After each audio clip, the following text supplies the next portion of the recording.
All right, so the Bible and science. We are focusing on the Old Testament, but it doesn't exclude the New Testament.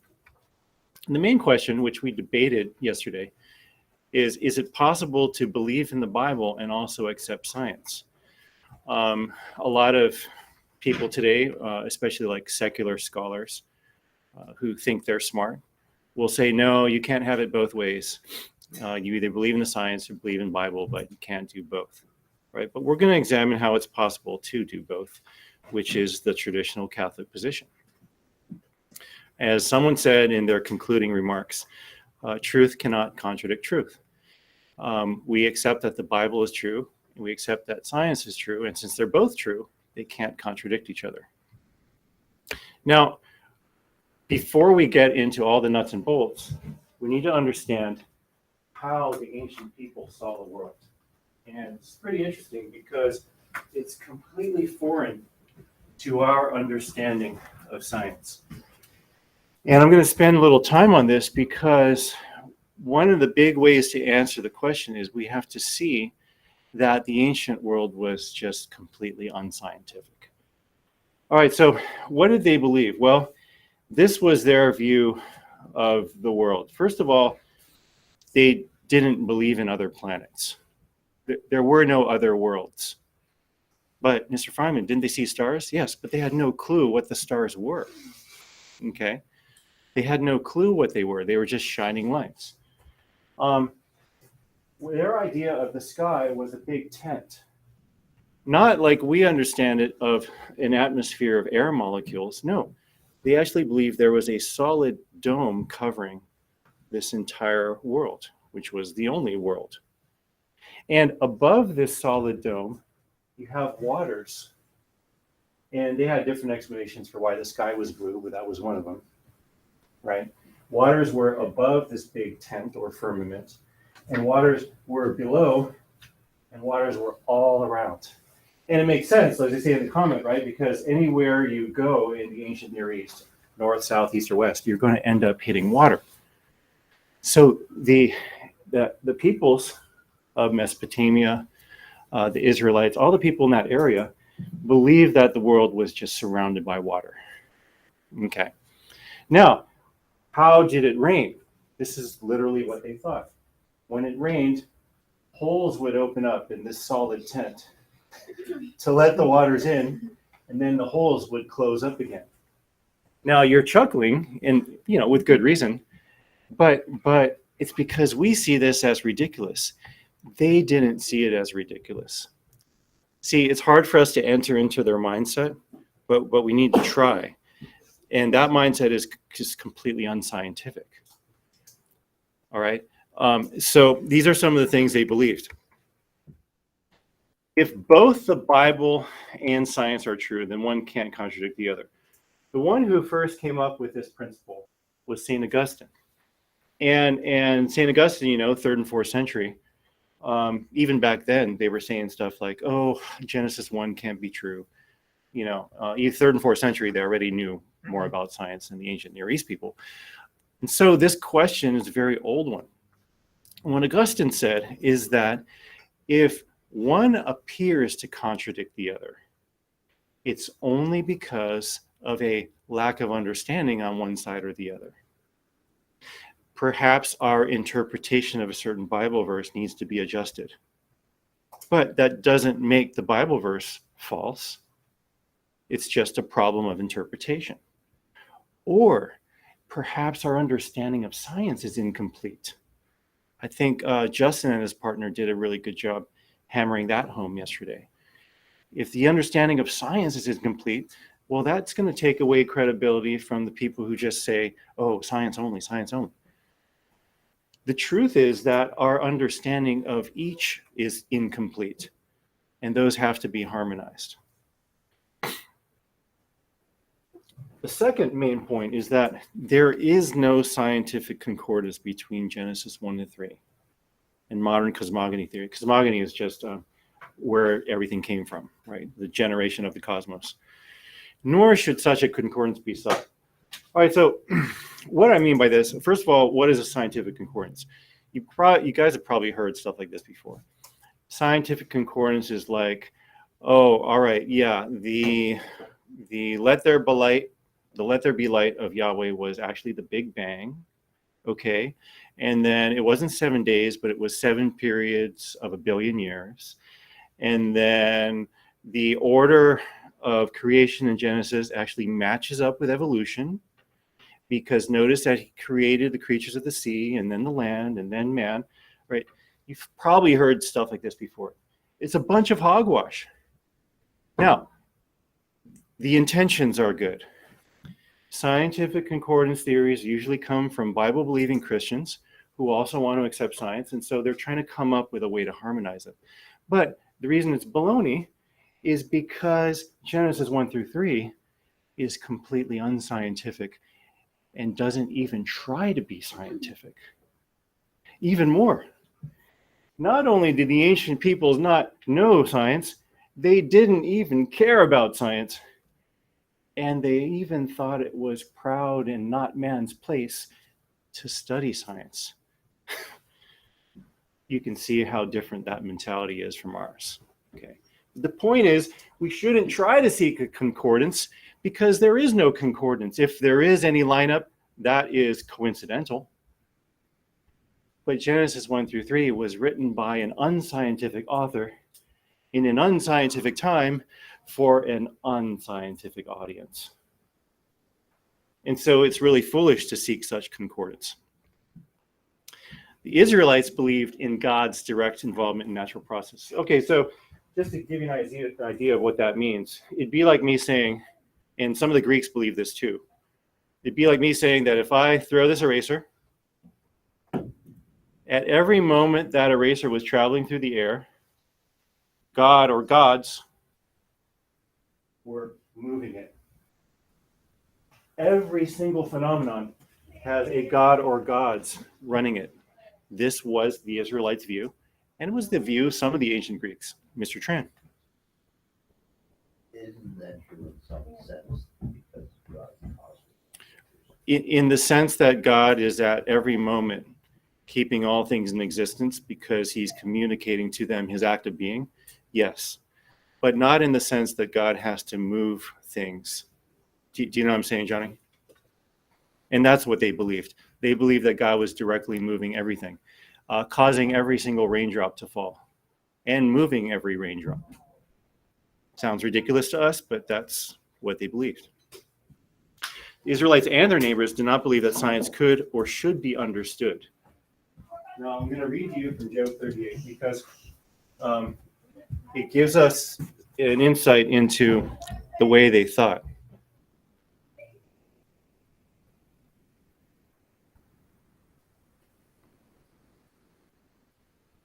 And you'll remember, because you know the story of Job, you'll remember that when Job starts complaining a little bit to God about why these things have happened to him, God has a little response for him. And so this is the Lord's answer to Job after his complaints. Where were you when I laid the foundation of the earth? Tell me if you have understanding. Who determined its measurements? Surely you know. Or who stretched the line upon it? Or what were its bases, on what were its bases sunk? Or who laid its cornerstone when the morning stars sang together and all the heavenly beings shouted for joy? Or who shut in the sea with doors when it burst out from the womb? When I made the clouds its garment and thick darkness its swaddling band, and prescribed bounds for it and set bars and doors. See how physical this is? The tent, right? See how they saw the ancient world? Have you commanded the morning since your days began and caused the dawn to know its place, so that it might take hold of the skirts of the earth and the wicked be shaken out of it? So what he's saying here is, Job, how dare you, right? You don't know what you're talking about. And it is not your place to question me because you know nothing of the universe. So that's one thing it's saying. But the other thing that it's revealing is that the author of Job, and by the way, Job is probably the oldest book in the Bible. It even predates Genesis. But the author of Job believed that we shouldn't even try to understand science, because trying to understand science is almost the same as trying to be God. Okay, so why am I doing this? I want you guys just to understand how people saw things. So let's summarize what they believed. A flat, immovable earth, floating on unbounded waters, with a hard, dome-shaped firmament or tent for a sky, in which holes opened occasionally to release rain. We're going to look at this a tiny bit more in depth on the next screen, but that kind of summarizes their worldview. The Earth was the center of everything and did not move. The Earth was the only planet.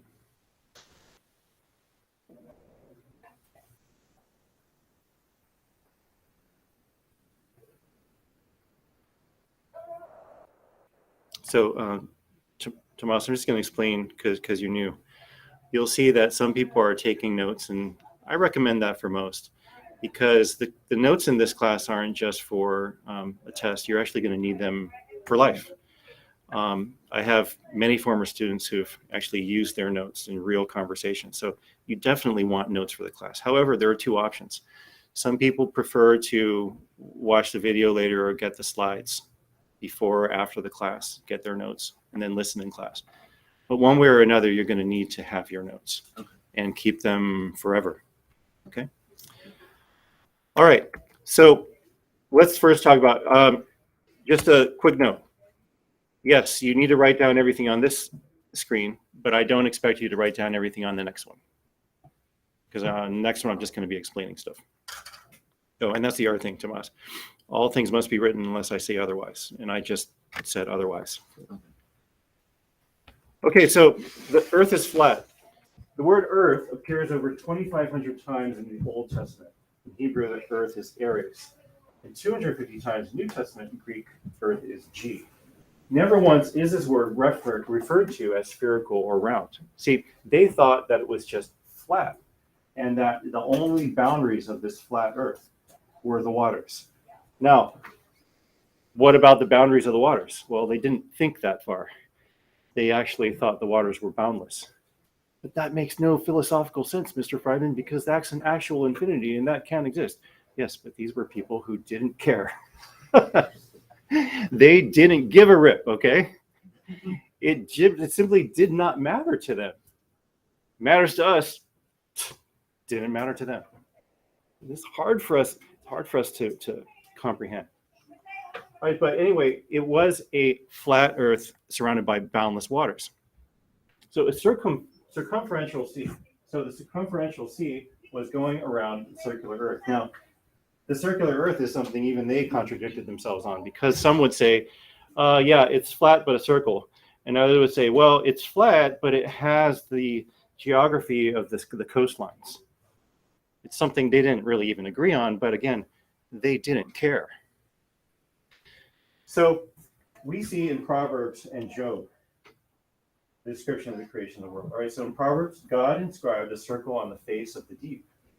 And in Job, we see God has inscribed a circle on the surface of the waters. The Bible also asserts that the earth is circular. Isaiah writes, God sits enthroned above the circle of the earth, and his people are like grasshoppers. Kind of a fun analogy. He stretches out the heavens like a canopy and spreads them out. So take a look at this, canopy and tent.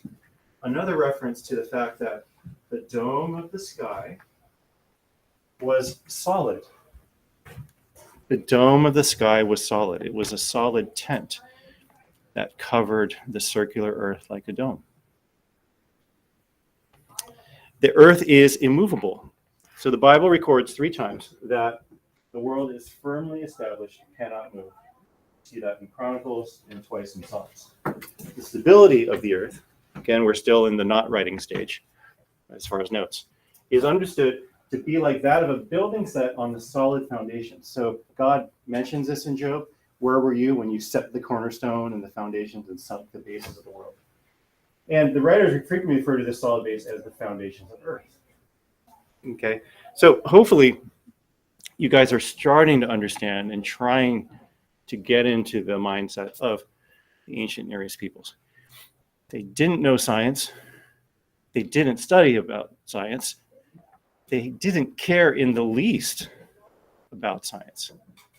And they certainly wouldn't want us to try to read scientific meaning into their writings. A solid dome structure termed the firmament holds up a body of water over the earth. Created on the second day of creation, the firmament separated the waters above from the waters below. Notably, this heavenly dome and body of water did not collapse during Noah's flood. As the Psalms of King David's day reveal, the heavens declare the glory of God, and the firmament proclaims the work of his hands. And God stretches out the heavens like a tent and lays the beams of his upper chambers on their waters. And so what were the stars? The stars were lights that God put in the firmament to light our way at night. Now, kind of an interesting little fun fact of why you can't even try the concordance theory. If you go to Genesis 1, before God says, "Let there be light," it says that the earth was a formless void and surrounded by boundless waters. And then there's "Let there be light." So that shuts out the scientific concordance Big Bang theory. I'm not shooting down the Big Bang theory. I'm not saying that. I'm just saying that you can't try to scientifically concord "Let there be light" with the Big Bang, because "Let there be light" happened after the formless void of earth already existed. It just doesn't work. The sun moves across the sky. Created and placed in the firmament on the fourth day of creation, the daily movement of sun is found in King Solomon's observation. Okay, so to clarify, if the earth is immovable, what that means is that the sun literally rises and sets every day, and the sun then moves over the earth.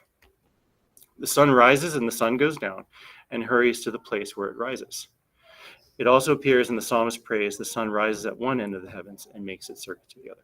So hopefully all that is enough to illustrate how they saw things. It should be abundantly clear that they were an unscientific people. It doesn't make them dumb. It just makes them different from us. Okay, back to regular notes. Let's talk about scientific concordance. It is ridiculous to hold the author of Genesis 1 to 3 to the same standards of science that we have today after millennia of research and discovery. It'd be like looking at a second grader's journal, and the second grader says something about, I don't know, some mathematical relationship he discovered, and then us shooting it down because it doesn't fit the rules of calculus. Well, of course, you fool. He doesn't know calculus. What do you expect? Same thing. We can't hold them up to our standards. That's dumb. We shouldn't be so silly. Completely different standards. Concordance interpretations of Genesis 1 to 3 kowtow to science. I love that word, kowtow. What does that mean, folks? Mr. Solomon. It means to get on your knees and then just boom, and just put your nostrils into the floor and just completely boom. Yes, kowtow.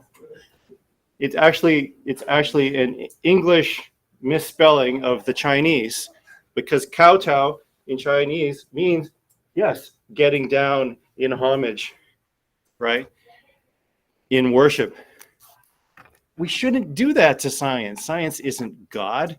And actually, if we try to do a scientific concordance theory and saying, oh yeah, Big Bang, let there be light, blah, blah, blah, billion years, one day, we're actually shooting ourselves in the foot.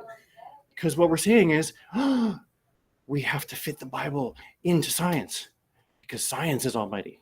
Baloney. Okay? And yet, the well-intentioned scientific concordance people are actually doing that. They're kowtowing to science, when really it should be the other way around, because science was created by God and not vice versa. When we try to do concordance, we're making it seem that Revelation should be subject to science. It should be the opposite. So not only is it incorrect scientifically and philosophically to seek scientific concordance theories, but it's counterproductive. The best way to approach Genesis 1 to 3 is don't try to match it up with science. Realize that it's independent of science because it is unscientific.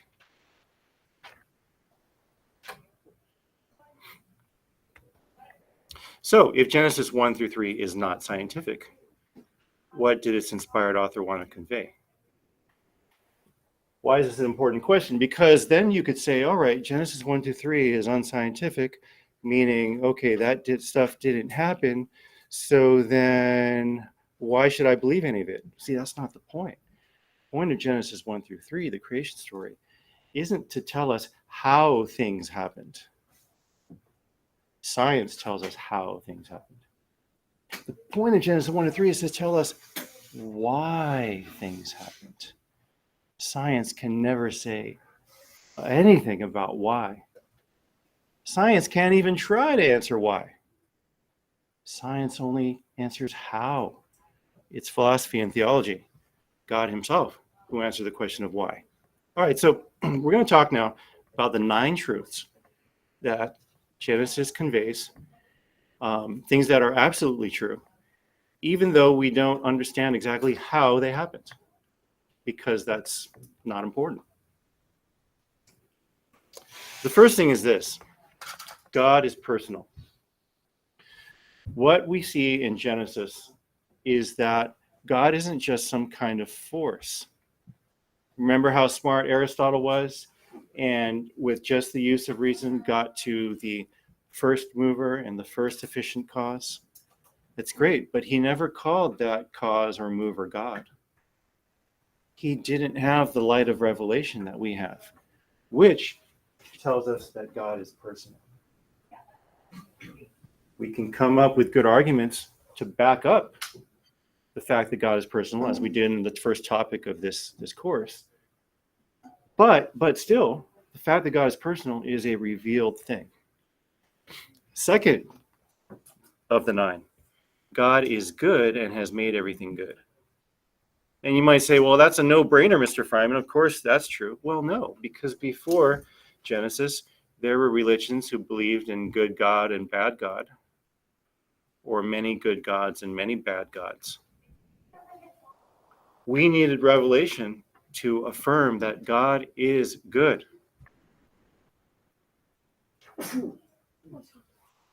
Bless you. Third, because God is good, he can love and be loved. So, God is personal, not a force. God is good, not bad. Therefore, because of 1 and 2, 3 comes in. We can love a good personal being, and we can be loved by a good personal being. The fourth thing that Genesis teaches us is that all things are created by God freely and not out of necessity. Ex nihilo and in tempore. So ex nihilo means from nothing, that is, from no pre-existing material thing. And in tempore means in time, or referring to the fact that time itself had a beginning, that the universe is not eternal. And recall that before the Bible, in the times of Aristotle, that was a popular opinion, that the world was eternal. And so Genesis through revelation, through God's revelation, tells us that this is not the case. That before the universe existed, there was nothing but God. Also, when it says freely not out of necessity, it means that God didn't need the universe to exist, and the universe is contingent, it's not necessary. God freely chose to share his act of being, to share his life with us, and to share his existence with all created reality. The fifth thing that Genesis teaches us is that God created us for a purpose which culminates in our special status and destiny. And that special status and destiny is to know, love, and serve God and thereby gain heaven. In other words, we were created for God himself. Other things were created for us, animals, plants, everything. And, we should take care of those things, of course. But those things are made for us. We're not made for them. Because our purpose is that we're made for God himself. We're made to be loved by God and to love God. the greatest source of our happiness. The sixth lesson of Genesis is that God alone is a sovereign creator, not subject to any other power nor in competition with any other God. God is above nature, not part of it, meaning that Yahweh is God alone, and there is no other God but him. Now, in previous lessons, we talked about how we can know this philosophically. Remember that Revelation teaches us things that transcend reason. It sometimes teaches us things that we wouldn't come to with human reason alone. But Revelation also does include things that human reason can reach, such as the unicity of God.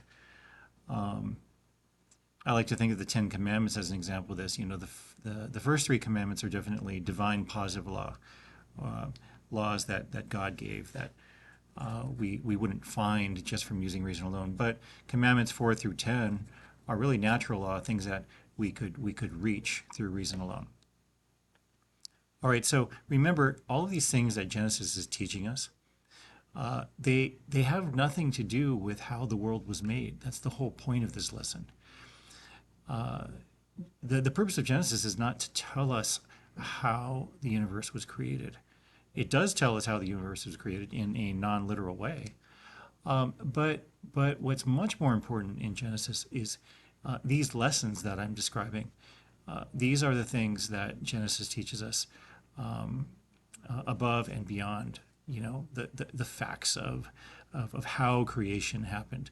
Those mechanisms wouldn't have been important to the author of Genesis. What would be important to the author of Genesis, under the inspiration of the Holy Spirit, is to teach the Israelites, and by extension us, these lessons.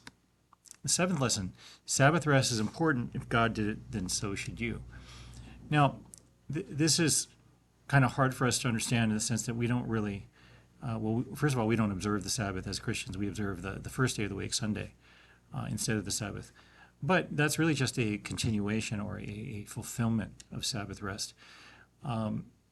What this means then is that having 7 days of creation is a vehicle through which the author of Genesis is teaching us a lesson. We don't know how many days, months, or years creation took, and for the author of Genesis, that doesn't matter. It doesn't matter. What does matter is that God rested. Now, of course, God doesn't need to rest. We know that. But the reason for the 7 days of creation is to show us the sacredness of Sabbath rest. Now, through human reason alone, we could arrive at the principle that human beings do need to rest. Otherwise, they get burned out, and there are all kinds of negative consequences of that. But what's revealed here is resting on the Sabbath day. That started with Genesis and continued throughout all of the Old Testament, and then was brought to fulfillment in the New Testament with our observation of the first day of the week in honor of our Lord's resurrection.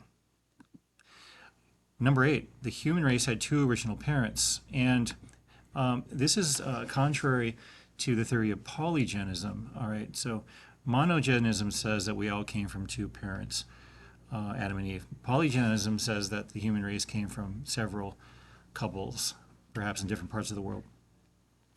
So from Genesis, we can learn that there were only 2 parents, and this does have something to do with science, obviously, because you could say that maybe scientifically it could be possible for there to be more than one pair, one original pair.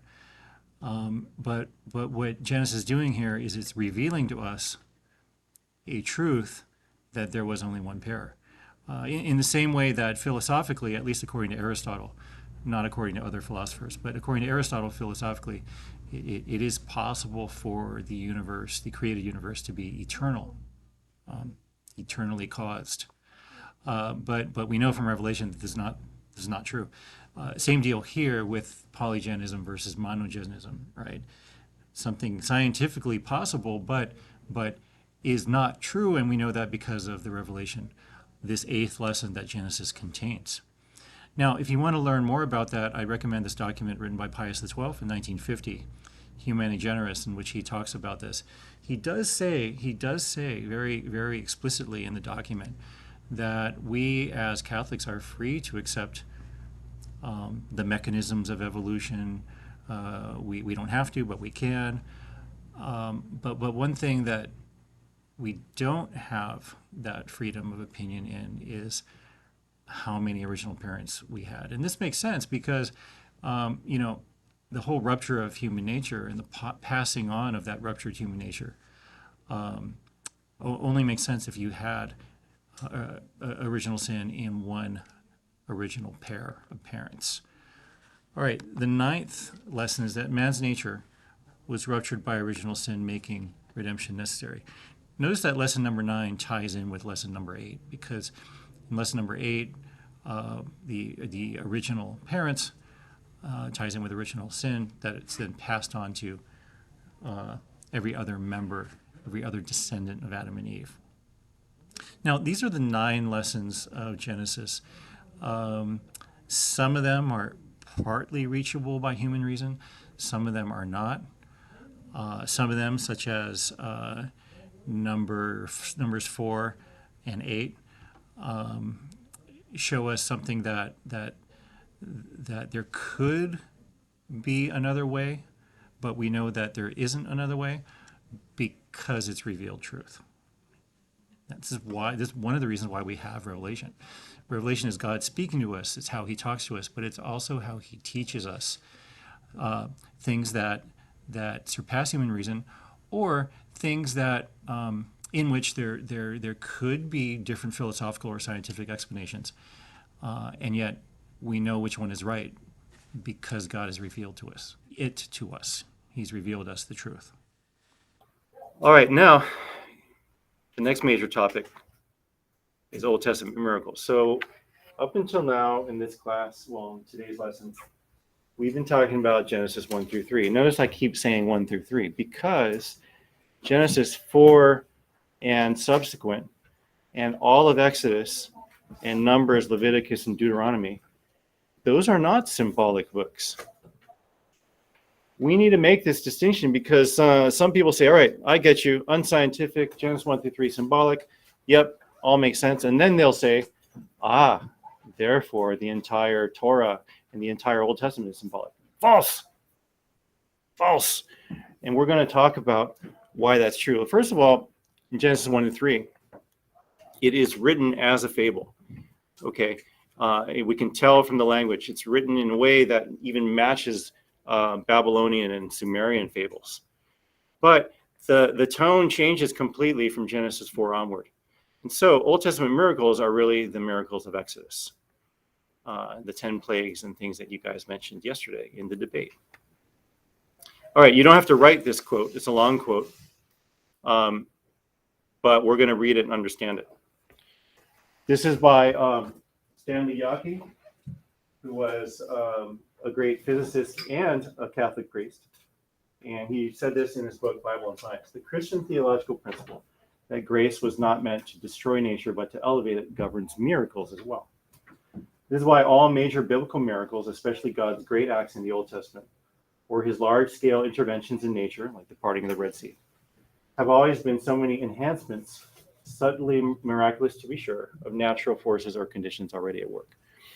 Now, basically what he's saying here is that there could be a scientific explanation for some of the things that happened in Exodus. But there doesn't have to be. However, there could be. The point is, though, that these things happened. We can't just go and say, oh, they're symbolic, which means the parting of Red Sea never happened, plagues never happened. No, they did happen. How exactly they happened could have been scientific and could have not been. But the point is that they did happen because this is a literal book. It's not a symbolic book. All right. We're going to understand why they could have happened in a scientifically explainable way. There are 2 reasons why that could have been true. Okay, the first is that God's omnipotence surpasses the power of nature, but he usually chooses to work through nature rather than against it. Why do you think he would do that? Why do you think God, just put yourself in his shoes, you're the creator of all things. Why do you think he would choose to work through nature instead of against it, even though you could work against it? Mr. Trent. Because why? Because It's not that there's easy or hard for God, but it's more natural to do because the rules are already in place, right? It'd be like, let's see, if I need a substitute for myself next week, Wednesday, I could just go up to Mrs. Grimm and say that, but Ms. Grimm's probably going to say, well, please fill out the sub form. Why? Because the procedure is in place for teachers to request a substitute. It doesn't mean she has to follow the procedure, right? She's the principal. But it's more natural to follow the procedure because it's already in place. Same kind of thing. All right. The second reason, God gives people the freedom to accept or reject him, even if rejection means denying plain evidence. So we human beings are so silly that we can say, oh yeah, you know what? You're seeing my fingers separated. They're not actually holding an eraser. There is no eraser. I can say that. I'm an absolute fool for saying so, but I can say it. I can say, oh, you know what, that whiteboard, it's not white, folks. You guys are a bunch of fools. It's black. No, Mr. Fryman, it's white. It's black. It's white. It's black. I'm a total fool for saying it. My point is that human beings can choose to reject whatever they want to reject. It's just the way that we are, radically free. People rejected Jesus, who clearly saw the miracles, because they didn't want to accept him. The point is that if God does miracles that can have natural explanations, he's not only using his established order, but he's giving people a chance to believe or a chance to reject. Let's say that today an angel appeared to Paula and showed her all the truths of her past life and showed her all that her future life could be based on her behavior, right? And then Paula just becomes the superwoman, right? She becomes the greatest saint of all time. But see, why is that a problem? Because basically, that's not really respecting her freedom. If God appeared to any one of us right now, right, and had a conversation with us about everything, well, yeah, that'd be great. But see, he wants us to be free, and he wants us to freely choose him. Not only that, but there's more merit in our lives than there is even in those of the apostles who witnessed Jesus. Didn't Jesus say that to Thomas? You have believed because you've seen me, but blessed are those who have not believed and have not seen and have believed. That's us. And that is what God gives us the choice to do when he does things that can be explained away. Now, I'm not going to say that they can all be explained away. That's not my point. My only point here is to say why God might choose to work within nature, even though he doesn't have to. Mr. Tran, if that knowledge, can you speak up a tiny bit? if God gave me the knowledge of everything that has happened and will happen, I think that would be quite fair. Yeah, that's a good point, Johnny. Maybe that would just cause us to be terrified. So, God has good reasons for hiding himself, even though he does give us abundant reasons to believe. Now, a couple points to clarify. In Exodus, which is not a symbolic book, God may have used signs for the two reasons I just said, but he didn't have to. Maybe the Red Sea or the Sea of Reeds was literal walls of water. Or maybe it's the wind, which has been known at 60 miles per hour or more to create dry land. That's not the point. The point is that the Red Sea was crossed. It was crossed. And that the plagues happened. How did they happen? We don't know for sure. Maybe scientific, maybe not. The point is, though, that they happened because this is not a symbolic book. This is a historical book. The second point to clarify. Some of you said this in the debate. I think it was Michael Solomon. He said, just miracles happen, accept it. And he said that over and over, but it was good. He's right. It is simply a fact that some phenomena are not scientifically explainable. This is so well documented. You don't even have to look far. I told you guys this in an earlier chapter. The liquefaction of San Gennaro's blood. What? First it's solid, then it's liquid, and that happens certain days per year? That doesn't make any sense. I know. Or the incorruptibles. You mentioned that yesterday. Or that fire that avoided the church even though it was going at 150 miles per hour. Same thing. You simply have to admit, if you're going to be honest, that things happen which can't be explained. Even if someone says that everything is scientifically explainable, just not yet, well then, see, they're actually contradicting themselves in a way, because that's an act of faith. They're saying, okay, we don't know all of science completely yet, but when we do, it'll be able to explain everything. Yeah, how do you know that? Also, how do you scientifically prove the fact that all truth is scientifically provable? You can't. You can't. So one way or another, we simply have to come to grips with the fact that there are things we can't explain. Deal with it, as Michael would say.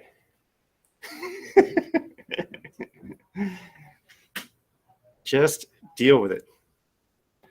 All right, I'll give you a couple more seconds for that.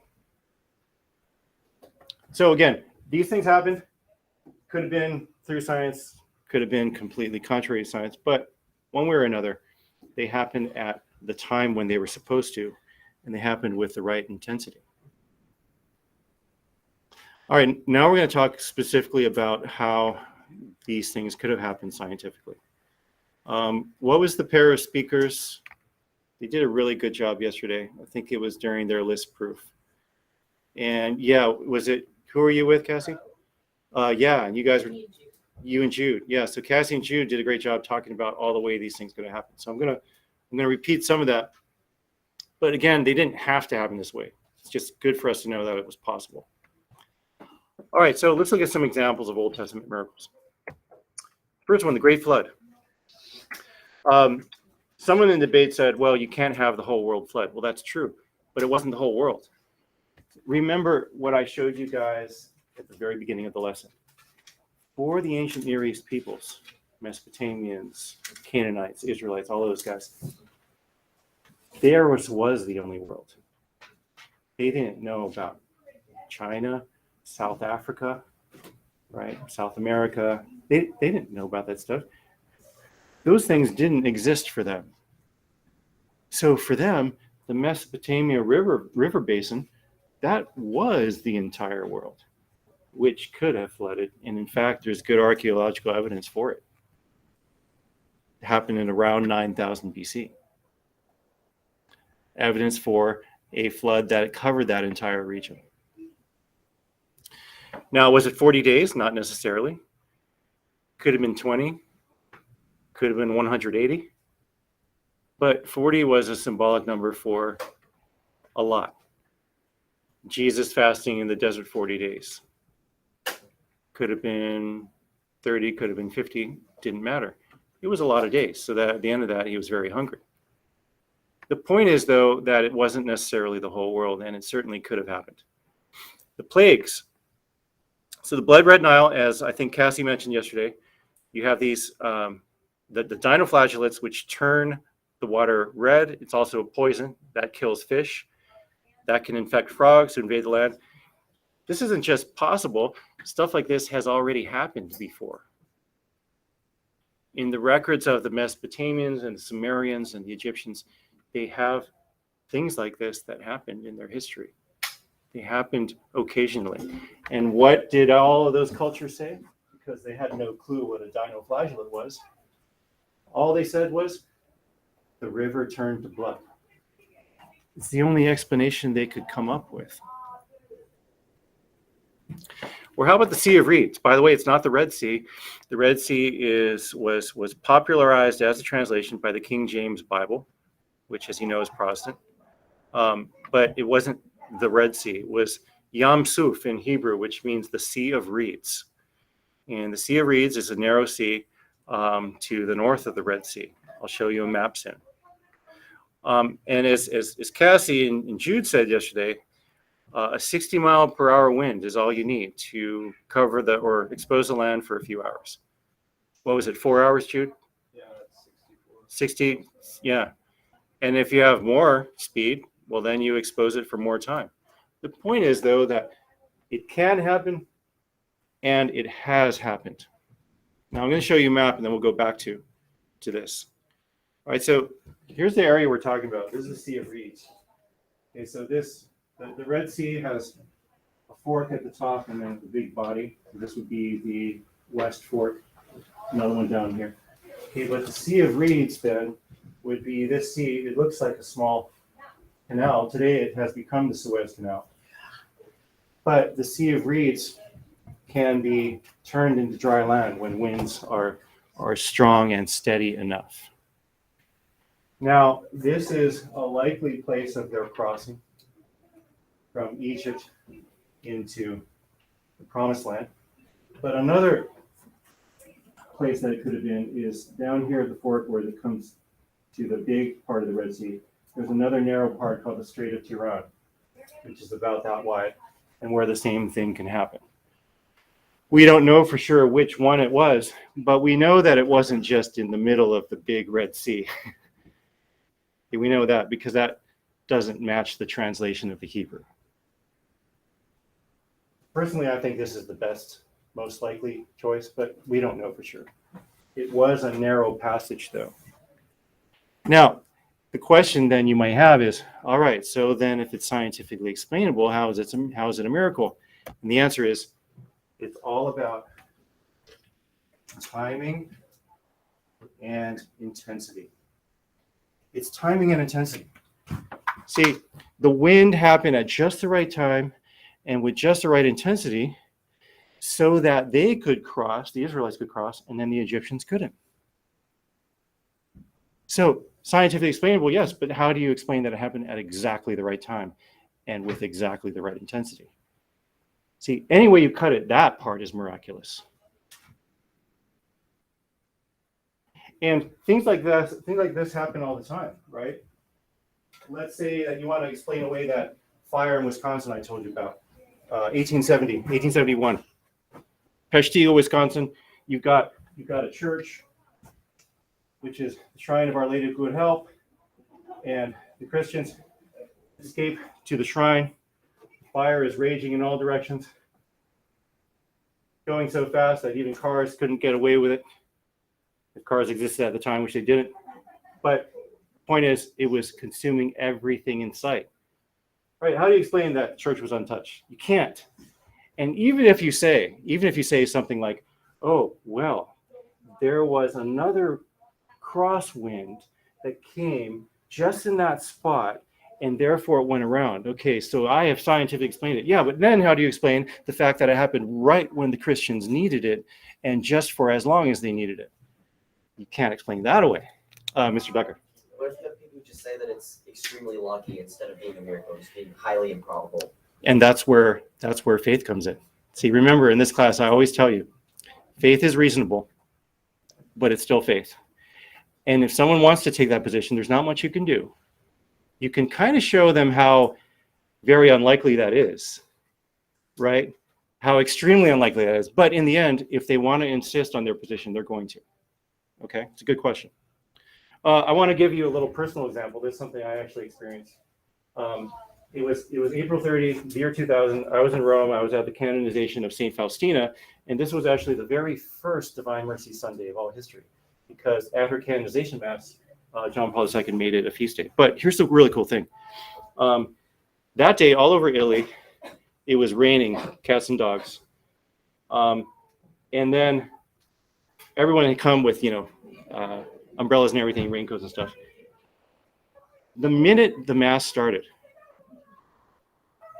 the rain stopped, the sun came out, and it lasted for about an hour, hour and a half. And the minute it ended, it all just rained cats and dogs again. I didn't think this was that special until that night. I was watching the news and I found out that the entire day, Italy was completely covered with rain, except for one part of Rome for 1 hour and a half. Now, you can explain that away all you want, and some radical atheists probably will, but I lived it, and I just can't find any other explanation. When it's down to the minute, and it's not only down to the city, but one part of one city. Okay, but my point is that it's the timing and intensity that are miraculous of these events, even when God chooses to use natural means. Tomas? So is the argument is like the miraculous part is how or why it happened, or how it happened? It's just why it happened is the miraculous part. No, the why it happened is the revealed part. The miraculous part is that it happened at the time that it did, and with the intensity that it did. But if that's the same thing as saying why it happened, is because it's just saying, yeah, it happened and it can be explained, but why did it happen is what they can't explain. Exactly. The miraculous part is why. You could say that, and the why ties in with the timing and intensity. Okay, yeah, that's a good way to understand it. Now, there are symbolic uses of the number 40, and these occur in many places throughout the Bible, which is important because we need to recognize that the use of numbers in the Old Testament and in the New Testament, especially in the book of Revelation, the use of numbers is often symbolic. 40 means a lot, right? So 40 days and nights of rain during the flood. Maybe there were 50, maybe there were 60, maybe there was 75, maybe it was 32. It doesn't matter. It certainly didn't matter to the author of Genesis. And in these other examples that I'm putting forth here, it's not just the book of Genesis, obviously, but Exodus and subsequent books. Not only did the exact number not matter to that author, right, but it doesn't even matter objectively. What matters is that there was rain during the flood, and it was enough rain to make the ark necessary. But because it covered at least the immediate area, right? At least Mesopotamia, but possibly more. The point, though, is that it was a lot. Okay, same with Moses, 40 years in Egypt, 40 days on Mount Sinai, 40 years to the Promised Land, 40 days to Nineveh. All these uses of the number 40 simply mean a lot, right? Jesus fasted in the desert 40 days. Well, maybe it was 10. And going without food and water for 10 days is very difficult. That would already be a lot. Or maybe it was 50. I mean, he was, after all, the Son of God, so he could handle it. It doesn't matter, is the point. What matters is that this is a symbolic use of a number. And the literal number or the actual number doesn't take away the truth of what's being conveyed here in divine revelation. That's the point that we need to understand. We're going to talk about the birth of modern science. And what that means is that not only can we be a Bible-believing Christian, and we can also be a person of science, someone who, trusts science, who knows that science is a powerful tool. But it's even deeper than that. Christian faith or belief in a Bible, Ari, actually, why don't you sit in front of Mary for today? Just sit in front of Mary for today. So belief in the Bible actually led to science. See, this is kind of turns the tables on all the atheists and secular modernists who say, oh, you Christians are so backwards. You can't have it both ways. It's either believe in God or believe in science. Well, actually, as we're going to see, faith led to science, and here's how. All right, so the first step in it is that the Bible, in the 9 things that Genesis teaches us, we see that nature depends on God. Genesis 1 clarifies that you don't have gods in nature. You don't have the tree God and the sun God. No, nature depends on God. And so because of that, a direct consequence is that nature is worth studying because it is the very handiwork of God. You learn about the Creator by studying creation. And we wouldn't know this if not for what's revealed in Genesis 1, that all of nature does come from God. This is one of the greatest reasons I think that there is to study science. It's the reason I like science. Science is truth. And when you learn truth, you're learning more about God. Maybe it's indirectly, but you're still learning about God.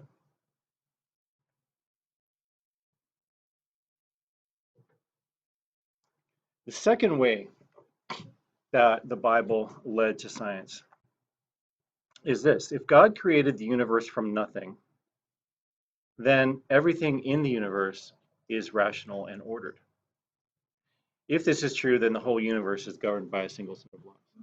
See, the ancients, even the ancient Greeks, even Aristotle, believed that there were some parts of the universe that were completely disordered, where chaos reigned. For Aristotle, it was the sublunar world, basically the moon and what's below it.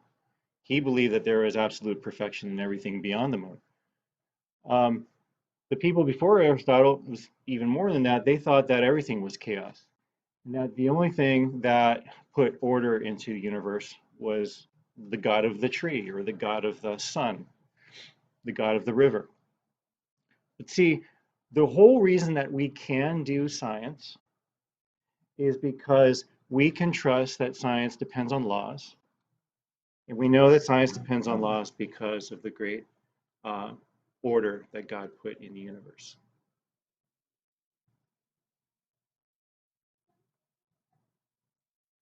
And number three, perhaps the most interesting. So number two is a consequence of creation ex nihilo, or from nothing. Number three is a consequence of creation in tempore. So this is a little known fact, and I think one of the reasons it's little known is because in general, you know, the news media, society just doesn't like to highlight how science depends on the church, because it makes their position look bad. When you dig deeper into history, you realize that this guy, Jean Buridan, was actually the predecessor of Newton. So Buridan was a professor and priest. He taught at the Sorbonne, which is actually where St. Thomas Aquinas taught. Buridan came later than Aquinas. But what he was trying to do is, at the time, Greek philosophy was all the rage, and Aquinas had made it popular. And philosophers were starting to wonder, well, how do we philosophically reject the idea of an eternal universe? We know that the universe had a beginning, but what's a good proof for that besides revelation? And so what Buridan decided to do is he was going to just ponder physical motion and try to think about how it worked. So his thought experiment. He thought to himself, all right, if I move this eraser, while I'm moving it, obviously my hand is still in contact, so my hand is moving it. But if I throw the eraser, what happens while the eraser is in air? We can't say that a God is moving it at all times, because that goes contrary to basic human reason. And so then, what does make it move when I throw it? And what Buridan came up with was the brilliant concept of the impetus.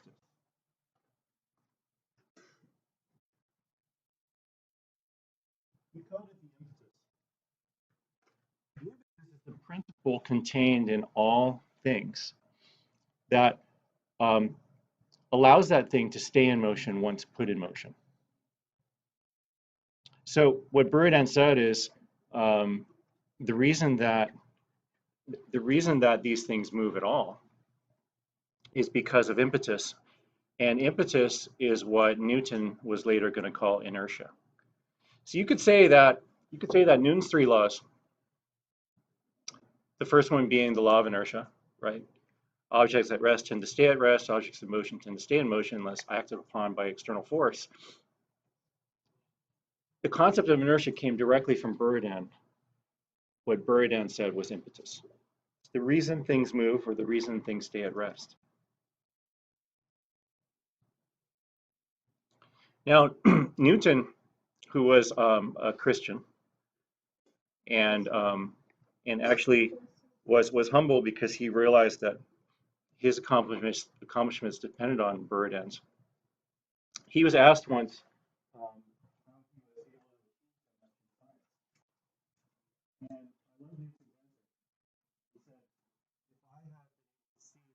Than other scientists, it's only because I have stood on the shoulders of giants.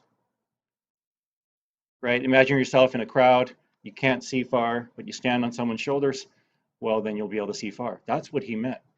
And one of the main giants that Newton was talking about in that famous quote was Dr. Jean Buridan.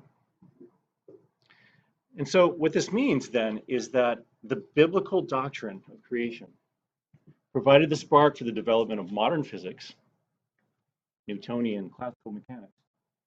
And this spark was ignited by a priest. Now, how can you possibly say that belief in a Bible is contrary to science when belief in the truths of Genesis 1 led directly to the theory of the impetus? It simply doesn't make sense to say that. What does make sense is that science, because science leads to truth, can only lead us to faith because truth cannot contradict truth.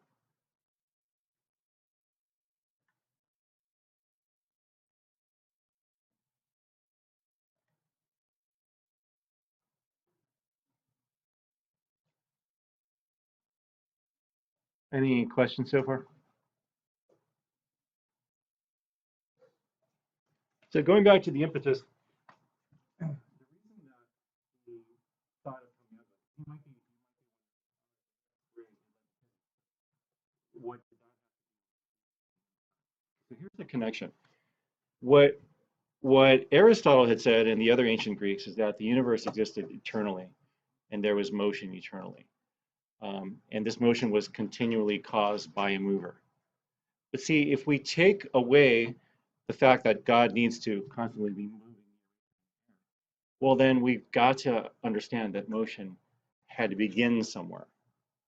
And therefore, he used this concept of the impetus to go backwards and say that there must have been a beginning in time.